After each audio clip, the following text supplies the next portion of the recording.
প্রিয় দর্শক শ্রোতা, আসসালামু আলাইকুম ওয়া রাহমাতুল্লাহ। চলে এলাম বাংলাদেশ অনলাইন হোমিওপ্যাথিক ফোরামের 220তম ফেসবুক লাইভে।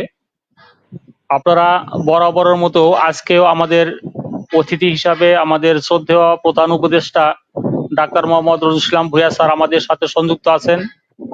প্রিয় হোমিওপ্যাথিক চিকিৎসক এবং শিক্ষার্থীদেরকে অনুরোধ জানাবো যে আপনারা আপনাদের টাইম লাইনে আমাদের এই ফেসবুক লাইভটি শেয়ার করে দিয়ে সকল বন্ধুদেরকে সংযুক্ত করে নেবেন, কারণ বরাবরের মতোই আজকের আলোচনাও অত্যন্ত গুরুত্বপূর্ণ এবং একটি কঠিন জটিল রোগীর ঔষধ নির্বাচনের ক্ষেত্রে আজকের এই ঔষধ নির্বাচন কৌশলটি আপনাদের মনে গেঁথে থাকলে আপনাদের চিকিৎসা জীবনে অনেক কাজে আসবে বলে আমরা মনে করি। আর আপনাদের চিকিৎসা জীবনে আমাদের এই আলোচনাগুলো কাজে আসবে সেই প্রত্যাশা রেখেই আমরা এই অনুষ্ঠানগুলো সাজিয়ে থাকি। প্রতি সোমবারের এই আলোচনা আপনাদের অনেক ভালোবাসা এবং আপনাদের অনুপ্রেরণায় আমরা আবার প্রোস্টেট গ্ল্যান্ডের বৃদ্ধির হোমিওপ্যাথিক ঔষধ নির্বাচনের দ্বিতীয় পর্বে আজকে আমাদেরকে স্বাগত জানাচ্ছি এবং আমাদের স্টুডিওতে চলে যাচ্ছি আমাদের শ্রদ্ধেয় স্যার, আমাদের প্রধান উপদেষ্টা ডাক্তার মোহাম্মদ রোজুল ইসলাম ভূঁইয়া স্যারের কাছে। স্যার, আসসালামু আলাইকুম। ওয়ালাইকুম আসসালাম ওয়া রাহমাতুল্লাহি ওয়া বারাকাতুহু। জি স্যার, গত পর্বে আমরা দেখেছি যে প্রোস্টেট ইনলার্জমেন্ট এর হোমিওপ্যাথিক চিকিৎসায় যে আলোচনা হয়েছে সেই আলোচনা ইতিমধ্যে প্রায় 7,000 দর্শকের কাছে পৌঁছে গেছে এবং অনেক আগ্রহ নিয়ে আজকের এই আলোচনাটি শোনার জন্য অপেক্ষা করছেন। তাই আজকের আলোচনাটি অত্যন্ত প্রাণবন্ত এবং গুরুত্বপূর্ণ মনে করছি এবং সেজন্য আপনাকে আহ্বান জানাবো যে যে ওষুধগুলো আলোচনা হয়েছে তার পরবর্তী গুরুত্বপূর্ণ ওষুধগুলো যাতে যতদূর সম্ভব আলোচনা করা সম্ভব হয় সেই দিকটি খেয়াল রেখে স্যার আপনি অগ্রসর হবেন। স্যার, প্লিজ শুরু করুন। সুপ্রিয় দর্শক শ্রোতা, আমার শ্রদ্ধেয় চিকিৎসক বৃন্দ, আমার ছাত্রছাত্রী বৃন্দ, দূরে নিকটে হোমিও অনুরাগী বৃন্দ, আপনাদের সকলকে আমার পক্ষ থেকে, আমার সংগঠনের পক্ষ থেকে আন্তরিক শ্রদ্ধা এবং সালাম জানাচ্ছি। আশা করি আপনারা সবাই ভালো আছেন। আলহামদুলিল্লাহ, আপনাদের দোয়ায় আমি এখনো আল্লাহ পাক আমাকে ভালো রেখেছেন। আজকে আমার শ্রদ্ধা সভাপতি সাহেব আপনাদেরকে ইতিমধ্যে জানিয়েছেন যে প্রোস্টেট গ্ল্যান্ডের বিষয়ে হোমিওপ্যাথিক চিকিৎসা, হোমিওপ্যাথিক ওষুধ নির্বাচন, এই বিষয়ের দ্বিতীয় পর্ব। কত পর্বে যে এই প্রোস্টেট গ্ল্যান্ডের বিষয়ে কত পর্বে শেষ করা যাবে আমি বলতে পারবো না।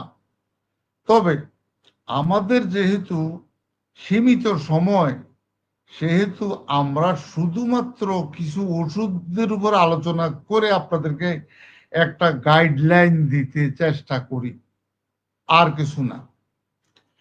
আজকে আমরা প্রোস্টেট গ্ল্যান্ডের এই ওষুধ নির্বাচনের ক্ষেত্রে দয়া করে আপনাদের নিকট আমি অনুরোধ করব, নট অনলি প্রোস্টেট গ্ল্যান্ড, আমাদের সামনে থাকবে ডিজিজ কনসেপ্টে কোনো অর্গান বিষয়ে আলোচনা, আর ওষুধ নির্বাচনের ক্ষেত্রে আমাদের গাইডলাইন থাকবে অর্গাননের aphorism number 1, aphorism number 2, aphorism number 3, aphorism number 5 and aphorism number 8। আপাতত এইগুলি আমরা মনে প্রাণে, আমরা আমাদের হৃদয়ের তন্ত্রীতে এগুলাকে ধারণ করব, বিশ্বাস করব, তার উপর ভিত্তি করে আমরা ওষুধ নির্বাচন করব। তাহলেই আমরা প্রকৃত ঔষধ খুঁজে পাব। আপনারা ভালো করে জানেন আমাদের কোনো প্যাথোলজি নাই, যদিও বাজারে প্যাথোলজিক্যাল বেসড বহু ডাক্তার আছেন, প্যাথোলজিক্যাল বেসড বহু ওষুধ আছে।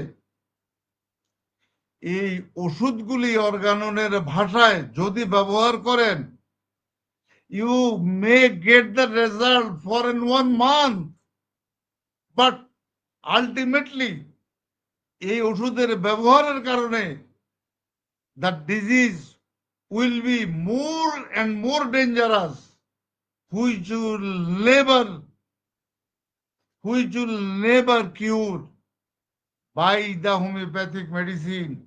Remember, আপনারা সাবধান হয়ে যান। আপনাদের কাছে অনুরোধ, আমাকে যতই খারাপ জানুন না কেন, আমি মৃত্যুর আগ পর্যন্ত আপনাদেরকে বলে যাবই। কারণ হানেম্যান যা গাইডলাইন দিয়েছেন, এই গাইডলাইন এ পর্যন্ত কেউ এই গাইডলাইনের বাইরে ক্রনিক ডিজিজ কেউ ভালো করতে পারেন নাই। It is crystal clear. রোগীকে সাময়িক উপশম দিতে পেরেছেন, কিন্তু পার্মানেন্ট কিউর করতে পারেন নাই। আজকে আমরা এই বিষয়ের যে টেকনিক আমরা অ্যাপ্লাই করব ওষুধ নির্বাচনের ক্ষেত্রে, অর্গানন আপনাকে ওষুধ নির্বাচনের ক্ষেত্রে যে টেকনিকগুলি আপনাকে পালন করতে বলেছে, সেই টেকনিক অনুসারে আপনি রোগীর সাথে আলোচনা করে রোগীর থেকে তার আসল কজ অফ দ্য ডিজিজ বের করে নিয়ে আসবেন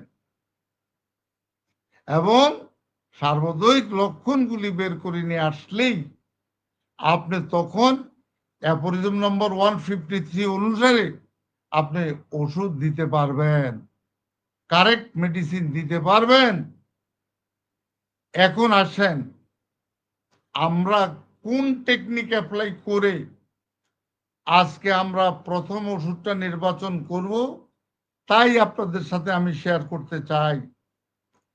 মনে করেন একটা প্রতীকী রোগী, যদিও এরকম বহু রোগী আমাদের নিকট আপনাদের নিকটে এসেছে, সেই রোগীগুলি আলোচনার প্রেক্ষিতেই আমরা একটা প্রতীকী রোগী আমাদের সামনে নিয়ে এসেই আমরা প্রোস্টেট গ্ল্যান্ড এনলার্জমেন্টের উপরে আলোচনা করব। নাম্বার ফার্স্ট, আপনি দেখেন রোগী আপনার চেম্বারে, আগেই বলেছি চেম্বারের দরজা দিয়ে ঢুকছে, ওই দরজা দিয়ে ঢুকতেছে, ওই ঢুকা সময় আপনার চোখ সেদিকে যেতে হবে এবং রোগী আপনার চেম্বারে আপনার রোগীর টেবিলে আপনার ডাক্তারের সামনে বসা পর্যন্ত আপনার সবকিছু লক্ষ্য করবেন। ওই লক্ষ্যের মধ্যেই আপনার কাঙ্ক্ষিত ওষুধের কিছু চিত্র আপনি পেয়ে যাবেন। এখন এই রুগীটা আসলো, বসলো, রুগী কথা বলতেছে, অর্গাননের গাইডলাইন অনুসারে আপনি একদম চুপ, নো কথা, কোনো কথা বলবেন না। আপনার ডিউটি শুধু শোনা।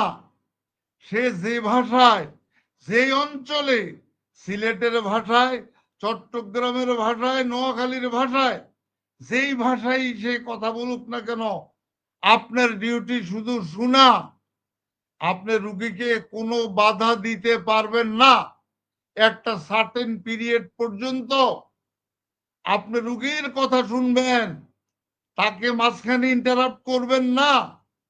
আপনার ডিউটি শুধু তার দিকে তাকানো, আর আপনার কলম আর খাতার মধ্যে আপনি শুধু লিপিবদ্ধ করবেন।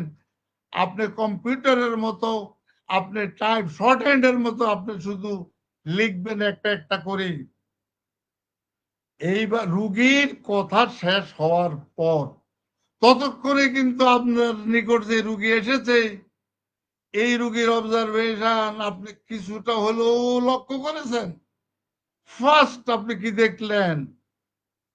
ফার্স্ট আপনি দেখলেন রুগী যখন আপনার কাছে আসলো, সে ধীরে ধীরে রুগী তার চেয়ারে বসলো আপনার সামনে, আপনি আউটলুকিং এ দেখলেন দ্য পেশেন্ট ইজ এনিমিক, তার একটা রক্ত শূন্যতা, রক্তহীনতা, চোখে মুখে চেহারার মধ্যে একটা মলিন ভাব আপনি অবলম্বন করেছেন। আর কি দেখেছেন?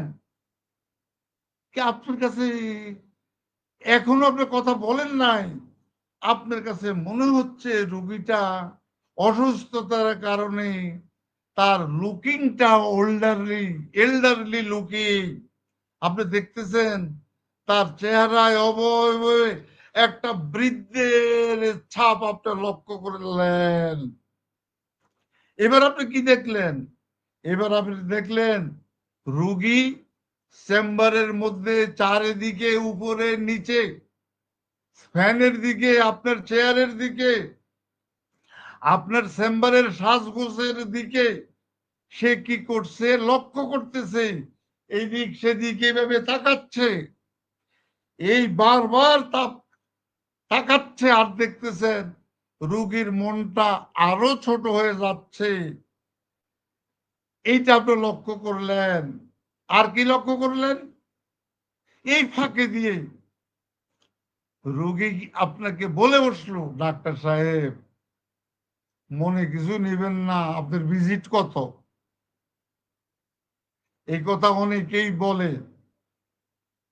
আপনি ডাক্তার কি বলবেন? যখনই সে বলল আপনাকে ভিজিট কত, তখন আপনি বলবেন যে ভাই, ইউ আর মাই পেশেন্ট, আপনি আমার রুগী, অনেক কষ্ট নিয়ে, অনেক আশা ভরসা নিয়ে আপনি আমার নিকট এসেছেন। আপনি ভিজিটের কথা চিন্তা করেন না, ভিজিট যাই হোক, আপনার ক্ষমতায় যা কুলায় তাই আমাকে দিবেন, আমার কোনো আপত্তি নাই। এই কথা বলে রুগীকে আপনি আশ্বস্ত করবেন। এরপরেও রুগী আপনার কথায় শান্তি পাবে না, সে একটা কনফার্ম ওষুধ চাচ্ছে, কনফার্ম ক্লিয়ার কনসেপশন চাচ্ছে, আমার ভিজিট কত। তখন আপনি এই কথা বলার পরে সে বলবে, স্যার আমি জীবনে এই প্রথম কোনো বড় ডাক্তারের নিকট এসেছি, আমি ভয়ে অ্যালোপ্যাথিক কোনো ডাক্তারের কাছে যাই নাই, তারা অনেক একগাদা প্যাথোলজি টেস্ট অমুক তমুক এগুলো তারা দেয়। তাই আমার এলাকার বন্ধু বান্ধবের সাথে কথা বলে আপনার নাম কাম শুনে, আপনি হোমিওপ্যাথিক ডাক্তার, নিশ্চয়ই আপনার নিকট আমি সেবা পাবো কম পয়সায়, তাই স্যার আপনার কাছে এসেছি। এখনো আপনি কথা বলবেন না? সে আরো বলতেছে, স্যার জীবনে আমি তেমন কোনো ওষুধ খাই নাই, বড় কোনো ডাক্তারের কাছে যাই নাই, হালকা পাতলা জ্বর সর্দি কাশি হলে আমি আমি লতা পাতা এইগুলি আমার বাপদাদারা যা খেত এগুলি খেতাম, এবং আমার বাসায় আমার ছেলে মেয়ে যারা আছে, আমার স্ত্রী যারা আছে, তাদেরকেও আমি তেমন কোনো ওষুধ দিতাম না, আমি ওষুধ দিতাম না। আমি আমার এই টোটকা লতা পাতা দিয়েই আমি তাদের সেবা করতাম। এইবার আপনার কথার সুযোগ এসেছে। ভাই আলহামদুলিল্লাহ, ওই গাছের লতা পাতা, গাছ গাছালিতেই আমাদের ওষুধ। সত্যি আপনি প্রকৃত ওষুধের সন্ধান আপনি পেয়েছেন, আপনি তো ভালো হয়েছেন, আলহামদুলিল্লাহ। স্যার এখন আমি ধরা খেয়ে গেছি, স্যার বড় রোগ, আর লতা পাতায় কাজ হয় না, তাই স্যার সবকিছু জেনে শুনে এসেছি। কিন্তু স্যার আপনার চেম্বারের সাজগোজ দেখে, আপনার চেহারা দেখে, আপনার ভাবচক্কর দেখে স্যার আমার তো ভয় হচ্ছে, আমি তো আপনাকে টাকা দিয়ে খুশি করতে পারবো না। স্যার ঠিক আছে, আমি না হয় আরেকদিন আসবো, এই বলে এই রুগী আপনার কাছ থেকে বিদায় নিতে চাইব, তখনও আপনি তার প্রতি সারেন্ডার করে তাকে আপনি বসাবেন।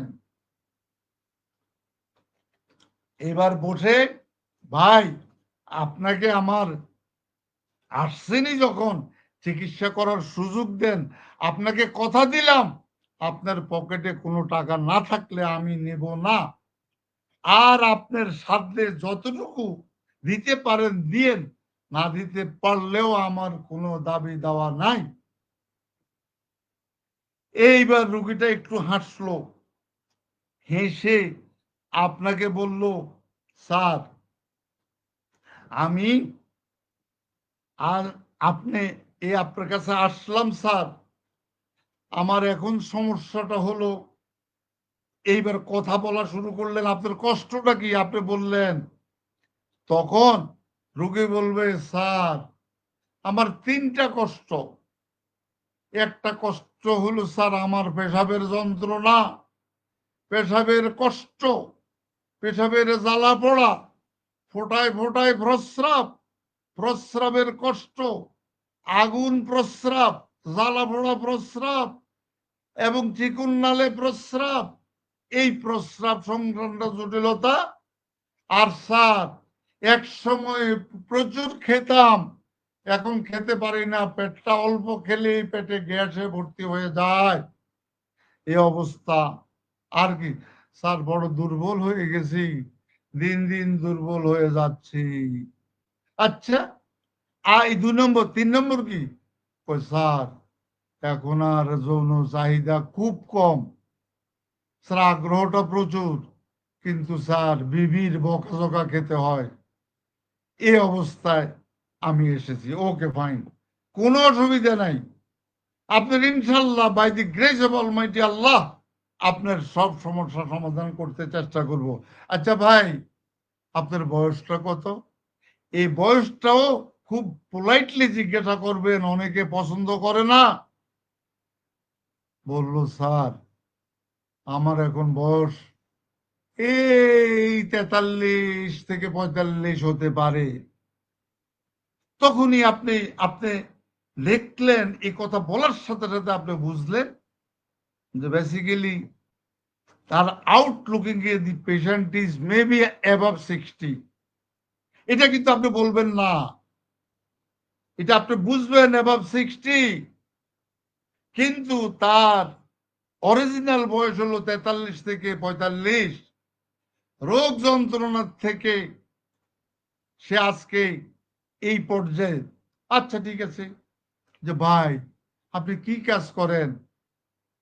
স্যার আমি প্রচুর কাজ করি, আমি আমার বাপ দাদার জায়গা জমিতে চাষাবাদ করি, কাজকর্ম করি, আমার নিজের কাজ নিজে করি। আচ্ছা ভাই, আপনি তো নিজের কাজ নিজে করেন, চাষাবাদ করেন, কাজকর্ম করতে তো লোকজন লাগে, কুলি মুজুর লাগে, আপনি কি নেন? না স্যার। কেন নেন না? স্যার তাদেরকে টাকা পয়সা দিতে হবে, এই কারণে নিজের হাল চাষ নিজে করি, নিজের শরীরে যতক্ষণ গুলায় ততক্ষণ পর্যন্ত আমি নিজের কাজ নিজে করতে পছন্দ করি। এবং স্যার এই যে নিজের কাজ নিজে করি, করতে করতে আজকে বড় দুর্বল হয়ে পড়েছি, দুর্বল, অসুস্থতা, শারীরিক অসুস্থতা, মানসিক অসুস্থতা, সব কিছুতে আপনি পড়ে গেছি। আচ্ছা, তা আচ্ছা ঠিক আছে, আপনি দুর্বল, আপনার নিজের কাজ নিজে করতেছেন, আচ্ছা ঠিক আছে, আপনি এখন কোনো বদলা কামলা, আমাদের নোয়াখালীর ভাষায় বলে, এগুলিও নেন না। ঠিক আছে, ও স্যার পারত পক্ষে যে আমি আমার ছোট ছোট ছেলে মেয়ে আছে, এদেরকে দিয়েও কাজকর্ম করাই। আচ্ছা, এটা পারিবারিক পরিবেশে কাজকর্ম করতেই পারেন, ওকে। তো এইবার আপনার সাংসারিক খরচ কিরকম, কেমন? যতটুকু পারি আমি খুব কম খরচে চলি, আমি যেটা না হইলে নয় সেইটুকু দিয়েই আমি সংসার চালাই। এগুলি আপনাকে বলবে আমার স্ত্রী, আমার ছেলে মেয়ে, তাদেরকে ইচ্ছাতেও আমি খুব একটা ভালো কাপড় চোপড় দেই না স্যার। ইচ্ছা করলে আমি দিতে পারি, কিন্তু আমার অভ্যাসগুলি হলো আমি আমার টাকা পয়সাগুলি আমার হাতের মুঠের মধ্যে রেখে দেই। নিজেরও কাপড় চোপড় আমি কিনি না। আমার বউ বাল বাচ্চা এরা প্রত্যেকেই আমাকে বলে কৃপণ বাপ, আমার স্ত্রী বলে কৃপণ স্বামী, আমার বন্ধু বান্ধব বলে কৃপণ। জানেন স্যার, আমার কোনো বন্ধু বান্ধব নাই, আত্মীয় স্বজন নাই। বন্ধু বান্ধবের দু একজন আছে। আমার বন্ধু বান্ধব যদি বেশি আড্ডা হয় তাহলে স্যার আমার এই জায়গায় পয়সা খরচ হবে, এটা আমার চিন্তা। তাই আমি বন্ধু বান্ধবের সাথে যোগাযোগ করি না, শ্বশুর বাড়িতেও তেমন যাই না। গেলে স্যার কোনো বিয়ে বাড়িতেও স্যার আমি যাই না। গেলে আমার সেই জায়গার মধ্যে আবার উপঢৌকন নিয়ে যেতে হবে, তাই আমি যাই না। তাহলে তার কৃচ্ছতা সাধন, তার কৃপণতা সকল ক্ষেত্রে তার প্রকাশিত। তার বন্ধু বান্ধবের সংখ্যাও কম, ওভারঅল একটা ইন্ট্রোভার্টেড মানুষ। তার মানে কি, সে ঘরকুনে মানুষ, ইন্ট্রোভার্টেড, অর্থাৎ সে নিজের মধ্য থেকে যতটুকু পারে সব কিছু সে করে। এইবার আপনি তার খাওয়া দাওয়ার মধ্যে গেলেন, আচ্ছা ভাই, ও স্যার আমি পেটুক মানুষ, শাকলতা পাতা এগুলা গ্রামে গঞ্জে প্রচুর, এগুলোই খাই স্যার। আর পেটুক মানুষ, আমার এই পেটুক এই প্রচুর পরিমাণে আমি খেতে পারি, এখন আর পারি না স্যার। স্যার আমার পেটুক আমি পয়সা দিয়া কিন্তু ভালো খাবার দাবার আমি কিনি না। আমি কি করি, যদি কোনো বিয়ে বাড়িতে দাওয়াত হয়, বন্ধু বান্ধবের বাড়িতে দাওয়াত হয়, সেই দাওয়াত আমি মিস করি না। সেখানে আমি যাই, গিয়ে প্রচুর খাই, এবং খাবার দাবার খাইতে গিয়ে আমি কোন রকম সেখানে কোনো কৃপণতা নাই।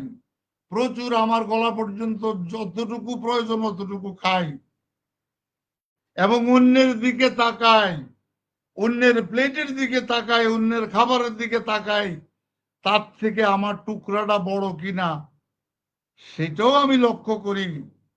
আমি প্রচুর খাই স্যার। এখন এই যে বাইরে খাওয়া এবং বাড়িতে শাক লতা পাতা খাওয়া, একটু মাছ হইলে আমি আমার ছেলে মেয়েদেরকে না দিয়ে নিজে আগে খাই। এই খেতে খেতে স্যার আমার স্টমাক, অ্যাবডোমেন এখন ব্যাগ গিয়া দেয়। তার মানে কি, আমার হজম ক্রিয়া দুর্বল হয়ে গেছে, হজম শক্তি দুর্বল হইয়া সেখানে হয়ে গেছে স্যার গ্যাসের সমস্যা, ইরাকটেশন। আমার নিচ দিয়া বেশি যায়, উপর দিয়েও যায়। এই অবস্থায় আমি স্যার পড়ে গেছি। আর স্যার এইটুকু শোনার পরে, আচ্ছা আপনার আপনার খাবার দাবারের মধ্যে আপনার কি কি ধরনের খাবার আপনার পছন্দ? স্যার একদম স্যার আমি ঠান্ডা কোনো খাবার খেতে পারি না, আমাকে স্যার গরম খাবার দিতে হবে স্যার। স্যার বাসা বাড়িতে এই নিয়ে ঝগড়াঝাটি থাকেই স্যার, ঝগড়াঝাটি লেগেই থাকে। তাহলে গরম খাবার আমার পছন্দ, এবং আমি গরম খেতেই আমি ভালোবাসি। আচ্ছা ঠিক আছে, রাত্র, শীতের রাত্রেও কি আপনি তাই করেন? খাবার দাবার আপনি কি বলবেন আপনার স্ত্রীকে, বা গরমের দিনে একটু গরম করে দেন? ইয়েস স্যার, আমি তা বলবো। তাহলে আজকে এই চিত্রগুলি পাওয়ার পরে, এই চিত্রগুলি সেন্ট্রালাইজ হয়ে গেল কোথায়? তার পেশাব সংক্রান্ত জটিলতায়, মাইন্ডে তার এই অ্যাক্টিভিটিস গুলি তার চলে আসছে পেশাব সংক্রান্ত জটিলতায়, এবং তার যৌন সংক্রান্ত জটিলতায়, এবং তার পেট সংক্রান্ত জটিলতা। তিন জায়গায় বায়ু পিত্ত কফ, এই বায়ু পিত্ত কফের মধ্যে চলে আসছে পেট সংক্রান্ত জটিলতায় চলে আসছে, গ্যাসে চলে আসছে এবং সেক্সুয়াল উইকনেসে চলে আসছে।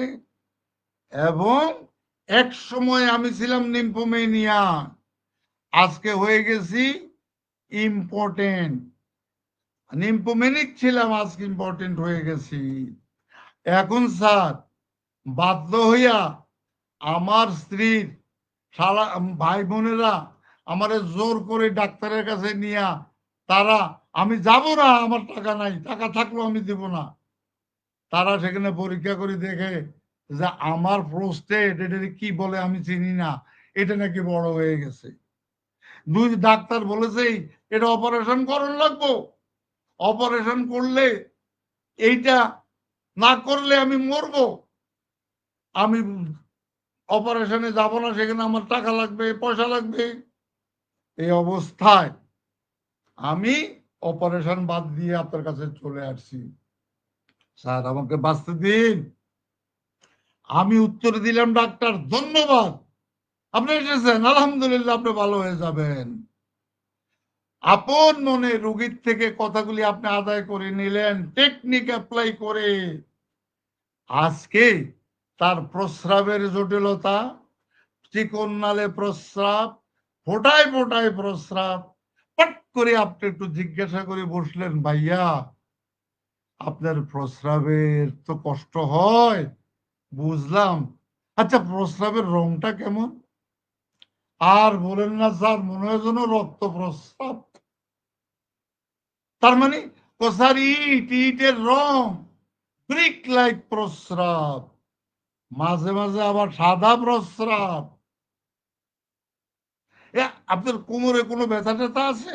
স্যার প্রস্রাবের রাস্তায় ব্যথা আছে সহ্য করার মতো, এই কোমরেও ব্যথা আছে স্যার, যেটাকে আমরা লাম্বার রিজিয়ন বলি, এখানেও ব্যথা আছে। এইবার আমি আপনাদের সামনে রোগীর মেন্টালিটি, রোগীর প্রেজেন্ট কমপ্লেইন, রোগীর অ্যাবডোমিনাল কমপ্লেইন, রোগীর সেক্সুয়াল অবস্থা, তার প্রিভিয়াসলি সেক্সুয়াল অবস্থা, প্রেজেন্ট সেক্সুয়াল কমপ্লেইন আপনাদেরকে প্রেজেন্ট করলাম। এবং রোগী আপনার সামনে আসলো এনিমিক ডায়াথেসিস, ইন্ট্রোভার্টেড মেন্টালিটি। এই অবস্থায় আপনি রোগীকে কি ওষুধ দিবেন প্লিজ? আপনার রোগীকে আব্দুল্লাহ আল মামুন লাইকোপোডিয়াম।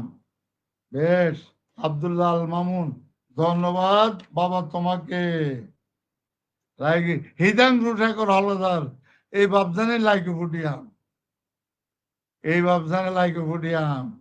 হৃদাংশু ধন্যবাদ। এই শহীদুল ইসলাম অ্যারাবিক গ্লুমিয়া, কি কয় একটু পরিষ্কার করে বলেন। হ্যাঁ, শাহানারা রেওয়া, আমার আম্মা জানে কি বললেন? লাইকোপোডিয়াম। ধন্যবাদ। বিলকিস আক্তার শিউলি, লাইকোপোডিয়াম। জি আম্মা। শিবপ্রাণী দেবী আরক আম্মা কি বললেন? লাইকো। ইসমাইল হোসেন সাটখিল, লাইকো। চমৎকার। লাইকো হতে পারে, হতে পারে আবার কি, হাফিজুর রহমান লাইকো, বিজয় বর্মন লাইকো, আব্দুল্লাহ আল মামুন লাইকোপোডিয়াম। আচ্ছা প্লিজ, আর কেউ কিছু বলবেন? তাড়াতাড়ি বলেন, মাত্র একটা ওষুধের চিত্র বলেছি। আমিরুল ইসলাম বিপ্লব লাইকোপোডিয়াম 100%। এরকে Mustahid lyco, Abu Raihan lyco. Please hurry up the medicine. Mohammad Mustafa, আমার প্রিয় ভাই, আমার প্রিয় ভাই, আমার মন্ত্রণালয়ের অতিরিক্ত সচিব রিটায়ার্ড মুস্তফা। অকুল হোসেন, আমার আরেক ভাই অকুল হোসেন, সরকারের অনেক বড় মাপের কর্মকর্তা। এই Kushtia Monir Hussain lyco. Please proceed on, hurry up. রোজ, হ্যাঁ, শহীদুল ইসলাম, ওকে, ব্লুমিয়া ফাস্টিং লাইকো। আচ্ছা, অ্যাটিটিউড। আর কে? Abdul Aziz lyco, okay. Sarajit Kumar Mondal CPR, একটু নতুন নতুন নাম পেলাম সরজিতের নিকট থেকে, CPR. Okay please, please, please, okay, let it be finish. আর আমি আর কিছু নিতে চাই না। Nuruzzaman Khan, lycopodium, okay please, okay okay please শুনেন, আমি নিজের থেকে বানাইয়া কোনো কথা বলি নাই। আমি আপনাদেরকে ক্যান্টের লেকচার থেকে রুগী চিত্র আপনাদের সামনে প্রেজেন্ট করেছি। এইভাবে চিত্রায়িত করলে আপনার নিকট ওষুধ ধরা খাবেই। যদি Kent, Banik, Allen Farrington, Narendranath Bandyopadhyay, Mathur, তাইলে এরা যদি সত্যি হয়ে থাকে, তাহলে আপনার নিকট অর্গানানের ভাষা যদি সত্য হয়ে থাকে, আপনার নিকট ওষুধ ধরা পড়বেই। কারণ ওষুধ চিত্রকে আপনি এভাবে চিত্রায়িত করবেন, কিন্তু দুঃখজনক আপনার তো চিত্রায়িত করবেন না, কারণ আপনার চেম্বারে 20 জন রুগী বসা। আপনি জানেন আমি মাত্র 2 জন রুগী দেখি, only two new patient, only 2 patient দেখি। আমার শুধু আজকে নয়, গত 20 বছর আমি 2টার বেশি রুগী দেখতে পারি না। এখন যেই ডাক্তারবাবু সিপিয়া বললেন, আপনি ডাক্তারবাবু তো জানেন 90% সিপিয়া হলো ফিমেল মেডিসিন, আর আমার রোগটা হলো মেল। আপনার মাথায় কিভাবে আসলো সিপিয়া? আজকে যদি মেইলের কোন ওষুধ আসতো তাহলে আমি চিন্তা করতাম। এটা আপনাকে বুঝার জন্য, জানানোর জন্য আমি বলেছি। আমরা পরীক্ষার সময় ভাইভাতে জিজ্ঞাসা করতাম, আচ্ছা আমরা ছেলেদেরকে জিজ্ঞাসা করতাম, প্রোস্টেট মহিলাদের কোন পাশে বলো তো বাবা, মহিলাদের কোন পাশে অবস্থিত বলো তো? কেউ বলতো স্যার মহিলাদের রাইটে, রাইট কিডনিতে, লেফট কিডনিতে, ওভারিতে, এরকমও বলতো। কিন্তু প্রোস্টেট গ্ল্যান্ডটাই হলো পুরুষের। আপনারা 99.9% চিকিৎসকগণ আপনারা বলেছেন লাইকোপোডিয়াম। আপনাদের সাথে আমিও একমত, the medicine is lycopodium. Yes, এই জায়গায় প্রোস্টেট নামে কোনো ওষুধ নেই, কিডনি নামে কোনো ওষুধ নেই, আমার প্রোস্টেট ক্যান্সার নামে কোনো ওষুধ নেই। এটা প্রোস্টেটিক ক্যান্সারের ওষুধ হতে পারে, এটা হাইপারট্রফি অফ দ্য প্রোস্টেট হতে পারে, অ্যাট্রফি অফ দ্য প্রোস্টেট হতে পারে, অথবা প্রোস্টেটাইটিস, এই ক্ষেত্রেও এই সিমটমস এই ওষুধ হতে পারে। সুতরাং মনে রাখবেন, prostatic cancer, if the symptoms allow us, the medicine is lycopodium. এইবার আসেন কি করব। লাইকোর মাত্র আমার মনে হয় 1/10 সিমটমস আপনাদেরকে বলছি আমাদের ডিজিজ কনসেপ্টে। এবার আসেন, আপনার সামনে আর একটা পেশেন্ট আসলো, হেলাল উদ্দিন, লাইকোপোডিয়াম বাবা। এবার নতুন কথা শুনতে আসেন। আপনারা আমার চেয়ে জ্ঞানী, আপনাদের জ্ঞানের প্রসারিত করেন। আমার জ্ঞান এখন ভাটির দিকে। আমি বই পড়ে আপনাদের সামনে আসি, জ্ঞান বিনিময় করার জন্য, আপনাদের কাছ থেকে শিখার জন্য আমি আসি। এখন আসেন, আর একটা রোগী, একই same condition, anaemic diathesis, introverted mentality, আপনার চেম্বারে আসলো, অত্যন্ত হতাশা, অত্যন্ত বিমর্ষ। ক্রনিক রোগীর ক্ষেত্রে সকল ওষুধের চিত্রই তাই। এত সুন্দর চেহারা, আমার মতো এত সুন্দর চেহারা নিয়ে রোগীরা আসবে না, এটাই সত্য। যদি রোগীরা চেহারার কথা গোপন না করে, গোপনীয়তারও ওষুধ আছে, কিন্তু এই জায়গায় ক্লিয়ার। স্যার, স্যার আমাকে একটু বাঁচান স্যার, আপনার নাম ডাক শুনে এসেছি স্যার, সব চিকিৎসা শেষ, আপনার কাছে আসছি স্যার। কিরে বাবা, কি কষ্ট স্যার? আর বলেন না, এই কষ্টগুলি গত ক্লাসে আমি প্রোস্টেটের যা কষ্টের কথা বলেছি, প্রস্রাব সংক্রান্ত জটিলতায় সব এই কষ্টগুলি আপনার এই ওষুধের ক্ষেত্রে রোগী আপনাকে চিত্রায়িত করেছে। আচ্ছা, এখন আপনাকে ওষুধ নির্বাচন করতে হবে। এইবার আপনি রোগীকে আর বেশি কিছু প্রশ্ন না করে আপনি বললেন, বাবা, আপনার খুব ভদ্রতার সাথে আপনি জিজ্ঞাসা করলেন, বাবা আপনার বয়স কত?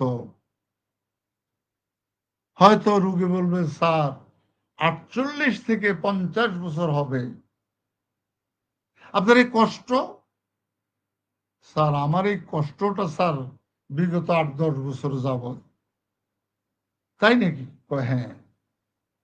আচ্ছা, এইবার আপনি একটু নোট ডাউন করেন যে আপনার তো বয়স 48, 50।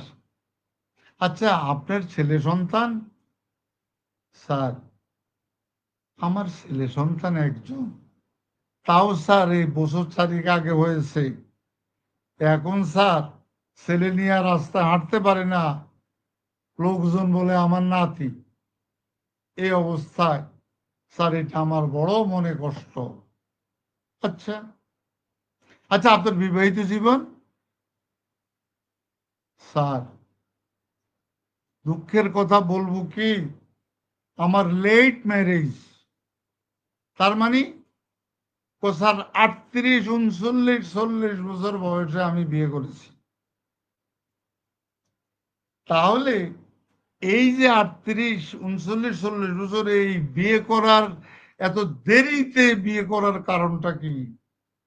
স্যার সাংসারিক চাপ, বোন ভাই, বাবা মা, এই সংসার, এদেরকে মানুষ করতে গিয়ে স্যার আমি দেরিতে বিয়ে করেছি। আচ্ছা ভালো কথা, দেরিতে তো বিয়ে করলেন, এখন আপনার জীবন, আপনার যৌবন আপনি কিভাবে কাটাইলেন? দেখা গেল তিনি দেরিতে বিয়ে করলেও তার যৌন কার্যের দেরি হয় নাই। সে, আপনি তার সাথে কথা বলে আপনি পেয়ে গেলেন, যৌন কার্যে সে স্টার্টিং থেকেই, তার যখন পিউবার্টি আরম্ভ হলো, বয়সন্ধিকাল আরম্ভ হলো, তখন থেকেই সে হস্তমৈথুনে অভ্যস্ত। হস্তমৈথুন অথবা নারী লোভী বিভিন্নভাবে তার যৌনাচারগুলি সে করে গেছে, এবং এই যৌন আচরণগুলি সে আপ টু 30 ইয়ার্স পর্যন্ত সে করেছে। এখন করেন না স্যার, এখন ভয় পেয়ে গেছি স্যার, এখন অবৈধ মেলামেশা, যৌন আচরণ, এগুলা, এবং কিছু লেখাপড়া জানি, কিছু লেখাপড়ার মাধ্যমে যখন বুঝেছি যে আমি পরিণত বয়সে আমার ক্ষতি হয়ে যাবে, যা হবার হয়েছে। এখন আপনার বয়সন্ধি কাল থেকে টিল টুডে, অদ্য পর্যন্ত আপনি কি করেছেন? আপনার সেক্সের নর্মাল গতিটাকে সাপ্রেসড করে দিয়েছেন। সাপ্রেশন অফ সেক্স, আপনি ক্লিয়ার বুঝছেন যে অবরুদ্ধ, তার যৌন, তার বীর্য আপনি অবরুদ্ধ করে রেখেছেন। এই রোগী এবং তার এই সাপ্রেশন অফ সেক্সের মধ্যে তার ছিল। আজকে কি দাঁড়িয়েছে? আজকে তার দীর্ঘ সময় পর যখন সে শ্বশুরের বয়স, তখন সে বিয়ে করেছে। এই পর্যায়ে এই পর্যন্ত তার সেক্সটাকে সে সাপ্রেস করেছে। এর মধ্যে সে গনেরিয়ায়ও আক্রান্ত হয়েছে এবং ভিতরে ভিতরে সে কি করেছে, সে অ্যান্টিবায়োটিক অ্যালোপ্যাথিক ওষুধ সে সেবন করেছে, গনেরিয়ায় আক্রান্ত হয়েছে।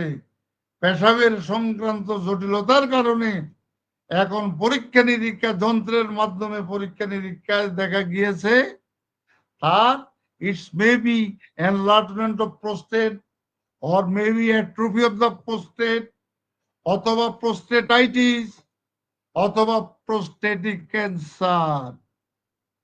এই পর্যায়ে এখন স্যার অবস্থাটা এরকম, আমি মলমূত্র ত্যাগ করতে একটু চাপ দিলেই আমার পেশাবের রাস্তা দিয়ে বীর্য বের হয়ে যায় অথবা প্রোস্টেটিক ফ্লুইড বের হয়ে যায়। আজকে স্যার আমার সমস্ত শরীর প্যারালাইটিক নামনেস, অবশ অবশ ভাব, আমার সর্বশরীরে উইক, আমার স্যার মাথা ঘুরায়। মজার বিষয় কি স্যার জানেন, মাথা ঘুরানি দিনের চেয়ে যখন আমি ঘুমাইতে যাই তখন যে একদিকে ঘুমাবো ততক্ষণে আমার মাথা ঘুরান শুরু হয়ে যায়। স্যার ঘুমাইতে পারি না, ঘুমাইতে গেলে মাথা ঘুরতে থাকে। আর কি হয় স্যার, যখনই আমি ঘুমাতে যাব বিশেষ করে রাত্রে প্রচুর ঘর্ম, প্রচুর ঘর্ম স্যার। এই দিনের বেলায় স্যার কোনো কাম নাই, যখনই ঘুমাইতে যাব তখনই আমার এই ঘর্ম, যখনই ঘুমাইতে যাব তখনই আমার মাথা ঘুরায়। স্যার এই ঘুমটা হয়ে গেল আমার ভয়ের একটা অবস্থা, আমি ভিতর সন্ত্রস্ত। আর কি বলেন, নিদ্রাকালে আমার প্রচুর গর্ব এবং স্যার এখন আমার কিচ্ছু মনে নাই স্যার। ৪৯ বছর বয়স, এখনো তো স্যার অনেক মনে থাকার কথা, কিন্তু আমার এই ৮-১০ বছর কিছু মনে থাকে না, টোটাল লস অফ মেমোরি। তাহলে আমি এক সময় ছিলাম কি নিম্ফোম্যানিক, আমার প্রচুর সেক্সুয়াল ডিমান্ড, আজকে আমি হয়ে গেছি ইম্পর্টেন্ট।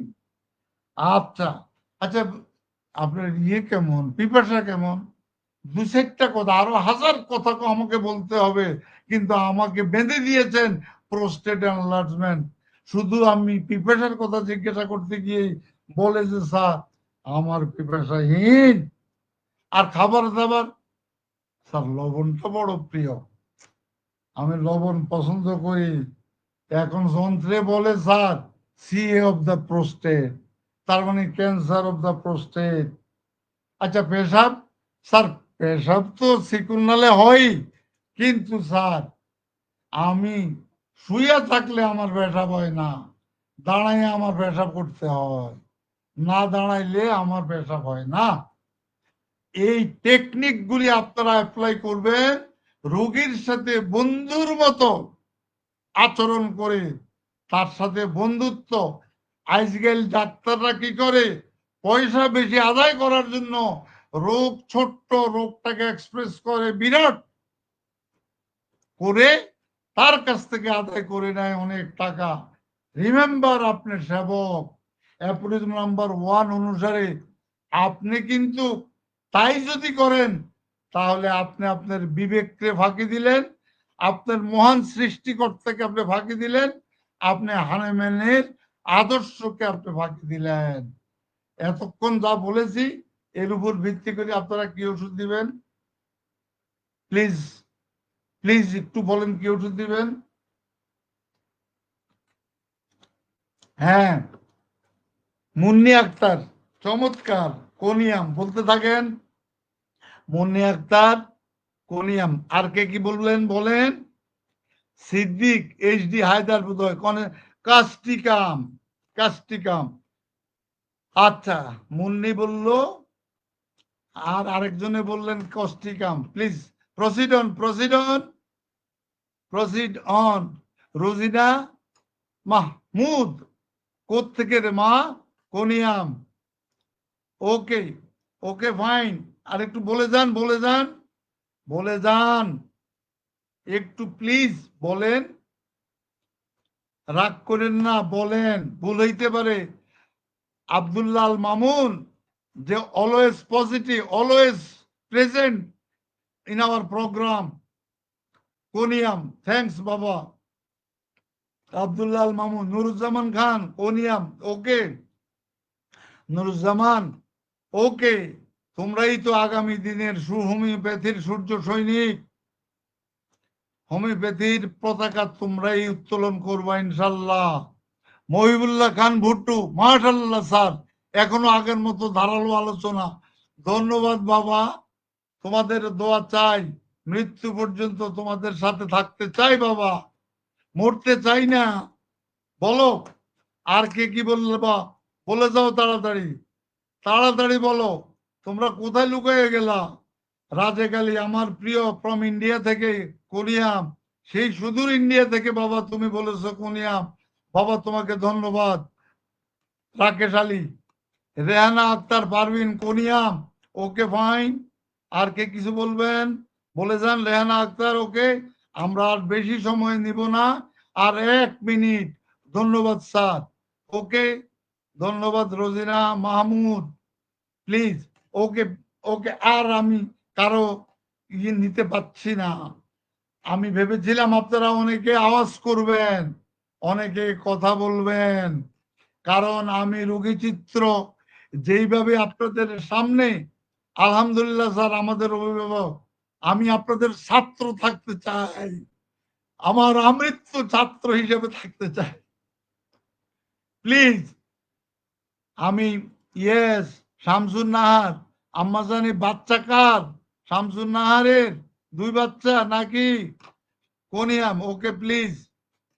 আর কে কি? ঠিক আছে, ঠিক আছে। আমি অনেক উজ্জ্বল হোসাইন, বুঝছি conium, okay, thanks, thanks a lot to all. ধন্যবাদ, ধন্যবাদ, প্লিজ। এখন আসেন। জি, এই অবস্থায় আমাদের কিন্তু শুধু কোনিয়াম নয়, আরো অনেক ওষুধ আসতে পারে। না দাঁড়াইলে প্রস্রাব হয় না, একদম মার্কা মারা ওষুধ, সারসাফেরিলা আরো আছে। প্রশ্নটা হইল যে আপনাকে কনসিডারেশনে আনতে হবে প্রোস্টেট গ্ল্যান্ডের এনলার্জমেন্টের লাস্ট স্টেজে প্রস্রাব হবে না, রোগী দাঁড়াইয়া স্ট্রেনিং করে কোদ দিয়ে দিয়ে প্রস্রাব করবে। হ্যাঁ, আপনারা যারা কোনিয়াম বলেছেন, আপনাদের সবাইকে আমি স্যালিউট জানাচ্ছি। Yes, the medicine is conium. আমার অনেক একজন ডাক্তার বন্ধু বলেছিলেন যে কি যেন কস্টিকাম, না বাবা, কস্টিকামটা আজকে একটু পড়ে দেখেন, দ্য মেডিসিন ইজ কোনিয়াম। আর আমি আরেকটা ওষুধ আলোচনা করব 3 মিনিট, 3 মিনিটে আলোচনা শেষ করে আমার সভাপতি সাহেবের কাছে ফ্লোর দিয়ে দিব। সেটা হলো, এখন আসেন, অনেক সময় ডিজিজ কষ্ট, সরজিৎ কুমার মন্ডল, আমি প্রথম কমেন্ট করেছি কোনিয়াম, থ্যাংকস এ লর্ড বাবা। বাবা সরজিৎ কুমার মন্ডল, ধন্যবাদ, ধন্যবাদ, আবারও ধন্যবাদ বাবা। Yes, the medicine is conium. আচ্ছা, এখন আসেন, আমরা যদি বরিকের বই পড়ি, তাহলে বরিক অনেক সময় ক্লিনিক্যাল ট্রায়ালেও অনেক ওষুধ আমাদেরকে আইডিয়া দেন, কিন্তু আমরা সেগুলোকে ডিসএগ্রি করতে পারি না, ডিসএগ্রি করতে পারি না, সেগুলো আমরা নেই, নিতে হবে। রুগীরা বড় আশা করি আপনাদের কাছে আসে, দয়া করে আপনারা প্যাথোলজি বেসড ডিজিজ কনসেপ্টে আপনারা নিবেন, ধারণা নিবেন, কিন্তু ওষুধ নির্বাচনের ক্ষেত্রে একদম ম্যাট্রেমেডিকা অর্গানন এর বাইরে নয়। আর ক্রনিক ডিজিজ আর বাকিগুলি সব হেল্পিং হ্যান্ড। এবার আসেন আর একটা ওষুধ নিয়ে আলোচনা করি। এই ওষুধটা শুধু আপনাদেরকে একটু ধারণা দিই, এই ওষুধটা প্ল্যান কিংডমের মেডিসিন, এবং অতিমাত্রা শীতকাতর রোগী এবং সাইকোটিক মায়াজমের ওষুধ। এই ওষুধটা আমি বরিক থেকে নিয়েছি, তাও আপনাদেরকে বলে দিলাম। সেই ওষুধটা অল গ্ল্যান্ডস এর উপরে এই ওষুধ, অল গ্ল্যান্ডস এর hypertrophy of all glands, specially prostate gland as well as urinary organs. Prostate গ্ল্যান্ডটা তো ইউরিনারি অর্গান এবং রিপ্রোডাক্টিভ অর্গান রিলেটেড, এবং এবং এই ওষুধটা রেসপিরেটরি অর্গান রিলেটেড, এবং এইটা আপনার মেইনলি এনলার্জমেন্ট অফ প্রোস্টেট, এবং তার সাথে আমরা একটু প্যাথোলজিতে করে দেখি যে এটার ইউরিনের মধ্যে ইনফেকশন। ইউরিন যখন ইনফেক্টেড ইউরিন হয় তখন আপনার শরীরে থাকবে জ্বর, শরীরে থাকবে ব্যথা, কনস্ট্যান্ট ব্যথা বেদনা এগুলি থাকবে। এখন আপনার সমস্যাটা কি? স্ক্যান্টি ইউরিন, ফোটায় ফোটায় প্রস্রাব, ড্রিবলিং ইউরিন। স্যার আমি খাই, আমি মনে করি প্রচুর প্রস্রাব, কিন্তু স্যার ডেলিভারি হয় অল্প, তার মানে স্যার আমার ওই ইউরিনারি ব্লাডারের মধ্যে ইংলিশে বলা হয় রিটেনশন অফ দ্য ইউরিন, ওই জায়গায় আমার প্রস্রাব জমা থাকে। আগের দিনের প্রস্রাব থাকলে স্যার পরের দিন তো ইনফেক্টেড হয়ে যাবে। আপনার ফ্রিজে যদি 3 দিনের মাছ তরকারি থাকে, ফ্রিজিং থাকে, তাহলে চতুর্থ দিনে কি হতে পারে? ঠিক তেমনি ভাবে এই প্রস্রাব যদি এই জায়গায় জমা হয়, রিটেনশন যদি হয়, তাহলে তো প্রস্রাব ইনফেক্টেড হয়ে যাবে। প্রস্রাব হয়ে গেছে ঘোলা প্রস্রাব, প্রস্রাব আপনি তাকাই দেখবেন, অবশ্যই আপনি তাকাই দেখবেন, আপনি সামনে বলবেন পেশাব করো, বোতল দিয়ে দেখবেন, অথবা আপনি দেখবেন ঘোলাটে প্রস্রাব, এটা দেখবেন, এবং দেখবেন যে প্রস্রাব বোতলের তলানিতে, অল্প প্রস্রাব, ঘোলাটে প্রস্রাব। আরো কি দেখবেন? এটা এরকম সাদা বোতলে প্রস্রাব নিবেন, কালো বোতল লাল বোতলে নিবেন না। সাদা বোতলে প্রস্রাব নিলেন, দেখলেন সুতার মতো কি যেন ঘুরতেছে ঘুরতেছে, সুতার মতো সরু সরু পুষযুক্ত, মনে হয় যেন পুষ বা শ্লেষা। আপনি যে নাক দিয়ে সর্দি, এই প্রস্রাবের মধ্যে এগুলো দেখতেছেন, গোলাটে প্রস্রাব, সুতার মতো প্রস্রাব, সরু প্রস্রাব, পুষযুক্ত প্রস্রাব, শ্লেষা মিশ্রিত প্রস্রাব। আর কি স্যার? সব সময় আর্জিং টু ইউরিনেট, বারবার প্রস্রাব করতে ইচ্ছা করে, আর্জিং টু ইউরিনেট। আমি কোমরে চাপ দিয়া স্যার আমার মনে হয় যেন প্রস্রাব আসবে, কিন্তু যাই দেখি স্যার অল্প প্রস্রাব, আর্জিং টু ইউরিনেট। এই এবং স্যার প্রচুর বার্নিং, আর প্রস্রাব করার জন্য স্যার আমি স্ট্রেনিং, মানে আমি কোথায় স্ট্রেনিং মানে কোথায় না কোথায় প্রস্রাব করা। স্যার একটু পরীক্ষা করে দেখি প্রস্রাবের মধ্যে সুগার আছে, সুগারের পরিমাণও বেশি। তাহলে এই অবস্থার প্রেক্ষাপটে আমি অল্প কটা সিমটমস এর উপর ভিত্তি করে অ্যাকর্ডিং টু বলি আমরা কি ওষুধ নির্বাচন করতে পারি। প্লিজ একটু কি বলবেন? যারা হাফিজুর রহমান ক্লিমেটিস, এটা গত ক্লাসে আলোচনা করেছি, এটার বাইরে বলেন। হাফিজুর রহমান আপনি বলেন, এটা ক্লিমেটিস আগে করেছে আলোচনা, আর কে কি বলবেন বলেন?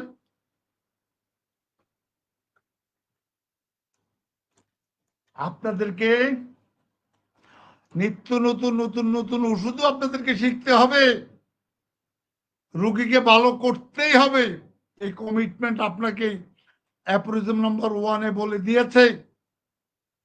The physician's high and only mission is to restore the sick to health, to cure as it is termed. আপনাকে বলে ক্লিয়ার বলে দিয়েছে শহীদুল ইসলাম থুজাউরে বাবারে, এত বড় ওষুধ, হ্যাঁ, কিং অফ দ্য সাইকোটিক, এটার লক্ষণ হলো 1000টা, আমি 5-7টা লক্ষণ দিয়েছি রে বাবা।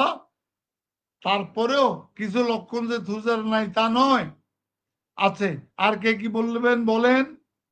হ্যাঁ, টিও কি Thuja occidentalis Abdullah Al Mamun, Thuja টিও আব্দুল্লাহ আল মামুন। আর কে কিছু বলবেন? হ্যাঁ, থুজা ডাক্তার মোহাম্মদ কামরুল ইসলাম, আমার আরেকজন প্রিয় ভাই ডাক্তার মোহাম্মদ কামরুল ইসলাম। উনি শুধু হোমিওপ্যাথিক বই কিনতে ভালোবাসেন, বই পড়তে ভালোবাসেন, বই দেখলেই উনি ছুটে যান বই কিনতে। আলহামদুলিল্লাহ, আল্লাহ আপনাকে কবুল করুক। আপনার চিন্তাধারার সাথে আমি একদম। Uttam Kumar Mondal, acid phos, please. আর কেউ কিছু বলবেন? সময় হাতে নাই আর। সিপিয়া ইমরান হোসাইন, এরে বাবা রে, সিপিয়া কোত্থেকে আসলো রে? মহিলার ওষুধ সিপিয়া এই জায়গায় কেন বললেন? এটা তো প্রস্টেটটা হলো পুরুষের। আর কে কিছু বলবেন? কস্টিকা মাহফিজুর রহমান, ওকে, আমি বুঝছি আপনারা অনেকে বলবেন না, বললে আপনারা জানেন তবু বলবেন না, কি জানি এটা কি ক্যান্সারিস।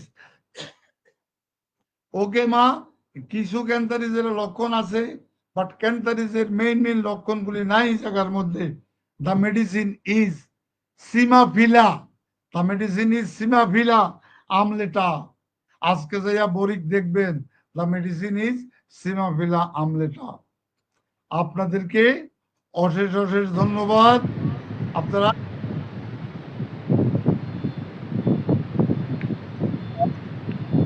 থাকি বা না থাকি দুনিয়াতে, যদি সভাপতি সাহেবের আগে আল্লাহ আমাকে নিয়ে যায়, তাহলে আপনারা বাংলাদেশ অনলাইন হোমিওপ্যাথিক ফোরামের সাথে থাকবেন।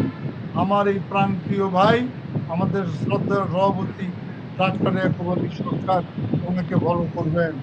উনি আমাদের অত্যন্ত প্রিয় মানুষ। ধন্যবাদ। ধন্যবাদ স্যার। আজকে অত্যন্ত আনন্দের বিষয় স্যার, আপনাকে জানাচ্ছি যে আমাদের এই মুহূর্তে প্রায় 80 জনেরও বেশি উপস্থিত রয়েছে লাইভে, এবং আপনার প্রতি মুহূর্তে আপনার এই লাইভের ভিউয়ার সংখ্যা বৃদ্ধি পাচ্ছে। অর্থাৎ এই আলোচনার শেষ প্রান্তে এসেও সকল দর্শকদের সংখ্যা বৃদ্ধি প্রমাণ করে যে স্যার এই আলোচনা সকল বন্ধুদের মন জয় করেছে। সুতরাং আশা করি আমরা এই লাইভটি আরও দীর্ঘায়িত করব, এবং আমরা যতদিন সম্ভব আমাদের জীবদ্দশায় ততদিন আমাদের এই জীবনে যতটুকু অর্জন করেছি সবাইকে শেয়ার করার জন্য চেষ্টা করব। স্যার, আমাদের এই ফেসবুক লাইভের মাধ্যমে আমরা কতগুলো কথা বলতে থাকি সবসময়, যে কথাগুলো অনেকের মনোভূত হয় না, অনেক সময় মনে কষ্ট পান, কিংবা অনেকেই কষ্ট পান এই কারণে যে তাদের পেশাগত এবং তার অর্থনৈতিক তহবিলের মধ্যে মাঝে মাঝে আঘাত করে। কারণ আমরা সবসময় বলে থাকি যে রোগীদেরকে আদর্শ আরোগ্য দেওয়ার জন্য চেষ্টা করুন, অর্গানও মেনে চলুন, অতিরিক্ত ফিস নেবেন না, বেশি ওষুধ দিয়ে কাউকে রোগীকে কষ্ট দেবেন না। একটি রোগী আরোগ্য দেওয়ার ক্ষেত্রে যে সকল ক্রাইটেরিয়া মেনে আমাদেরকে একটি ওষুধ দিতে হয়, এবং একক ওষুধ না দিয়ে বিভিন্ন মিশ্র ওষুধ যেন না দেয়, এই কথাগুলো অনেকেরই মনে কষ্ট পেয়ে থাকেন। প্রিয় বন্ধুরা, আমরা যে আলোচনা কন্টিনিউ রাখার চেষ্টা করছি, এই আলোচনাগুলো মূলত অর্গান অফ মেডিসিনের আলোকে করার চেষ্টা করি, এবং যতটুকু নীতির মধ্যে থেকে আমাদের মহাত্মা হ্যানিম্যানের আদর্শের মধ্য থেকে কথাগুলো বলা যায় সেটুকু বলার চেষ্টা করি।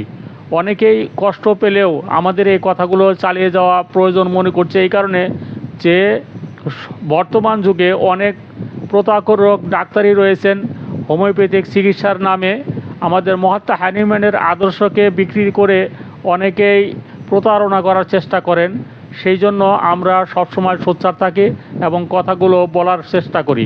প্রিয় বন্ধুরা, আমাদের সকল হোমিওপ্যাথিক চিকিৎসকগণ যেন নিজেদের দক্ষতা বৃদ্ধির মাধ্যমে হোমিওপ্যাথিক চিকিৎসার মাধ্যমে আমাদের সারা বাংলাদেশের সকল রুগী, যারা দুস্থ, যারা গরিব, যারা অর্থনৈতিক কারণে চিকিৎসা নিতে পারে না, তারা যেন এই চিকিৎসা সেবা পায়, সেই আশাবাদ ব্যক্ত করে আজকের ফেসবুক লাইভ এখানে শেষ করছি। স্যার যদি দর্শকদের উদ্দেশ্যে কিছু বলেন। দর্শকদের উদ্দেশ্যে, আমার চিকিৎসকদের উদ্দেশ্যে শুধু বলবো, দেখেন, আমি মাদার টিংচারের বিপক্ষে আমার অবস্থান নাই। প্যাটেন্ট টনিক কম্বিনেশনের বিপক্ষেও না। আমি শুধু চাই যারা প্যাটেন্ট টনিক কম্বিনেশন আপনারা বাজারে আপনারা ছেড়েছেন নাম দিয়ে, দয়া করে আমাকে সিম্পটমস দেন। আইদার ক্লিনিক্যাল ট্রায়ালের সিম্পটমস দেন অথবা সুস্থ মানব দেহে পরীক্ষিত আপনারা লক্ষণ দেন, আমি সেলিউট জানাবো। অথবা আমার নিকট থেকে বুদ্ধি নেন, আপনারা ৩টা ওষুধ একসাথে মিশ্রণ করে আপনারা বেশি না, আপনারা ১০০ জন ডাক্তারের কাছে দেন, দিয়ে তাদের কাছ থেকে ক্লিয়ারেন্স আনেন। আপনি ড্রাগ প্রুভিং আনেন, ১০০ ডাক্তার থেকে আনেন। ১০০ ডাক্তারের যদি ৭০ জন ডাক্তার এই সিম্পটমস গুলি বের করতে পারে বা আপনারা সেই সিম্পটমস এর কথা বলেছেন, সেই সিম্পটমস অনুসারে এই ওষুধটি কাজ করে, মোস্ট ওয়েলকাম। আমরা চাচ্ছি ক্লিনিক্যাল ট্রায়ালেও আমাদের ওষুধ আসতে পারে। আমরা কারো বিরুদ্ধে না। তবে আপনারা ২ নম্বর ওয়েতে এটার নামে এই ওষুধ, এটা এই রোগের এই ওষুধ, এইভাবে বাজারে আপনারা কোনো ওষুধ বিক্রি করবেন না এবং হোমিওপ্যাথিক চিকিৎসকগণ আপনারা রোগের নামে অথবা ড্রাগ প্রুভিং হয় নাই এমন কোনো ওষুধ রোগীতে অপরীক্ষিত ওষুধ আপনারা কখনোই রোগীর উপরে প্রয়োগ করবেন না। ধন্যবাদ আপনাদের। সকল বন্ধুদেরকে এই রাত্রিতেও সকল বন্ধুদেরকে আমরা আমাদের সাথে পেয়ে আমরা অভিভূত এবং সকলের কাছে আমাদের কৃতজ্ঞতা জানিয়ে আজকের ফেসবুক লাইভ এখানে শেষ করছি। আল্লাহ হাফেজ। আসসালামু আলাইকুম ওয়া রাহমাতুল্লাহ। ওয়ালাইকুম আসসালাম।